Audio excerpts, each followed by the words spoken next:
সশস্ত্র বাহিনী দিবস উপলক্ষে সেনাকুঞ্জের সংবর্ধনা অনুষ্ঠানে যাচ্ছেন বিএনপির চেয়ারপারসন বেগম খালেদা জিয়া।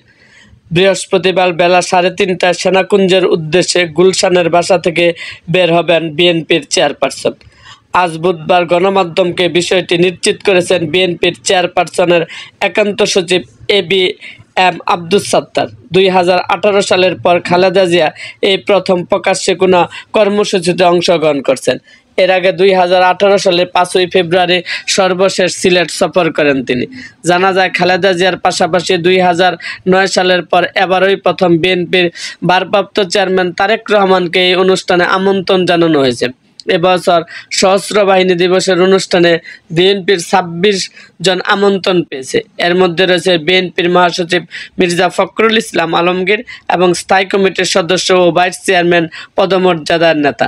সেনাকুঞ্জের অনুষ্ঠানে যোগ দেওয়ার জন্য গত মঙ্গলবার রাতে বিএনপির চেয়ারপারসন খালেদা জিয়াকে আমন্ত্রণ জানায় প্রধান উপদেষ্টার কার্যালয়ের সশস্ত্র বাহিনী বিভাগ।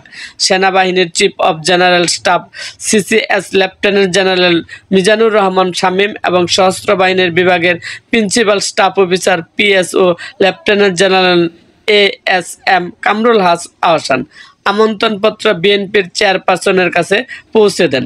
এরকম আরও ভিডিও পেতে এবং রাজনৈতিক অঙ্গনের নানা ঘটনা ও ইতিহাস জানতে আমাদের মুক্তাগাছার ইতিহাস মিডিয়া ইউটিউব চ্যানেলটিকে সাবস্ক্রাইব করুন এবং পাশে থাকা বেল আইকনটি বাজিয়ে দিন।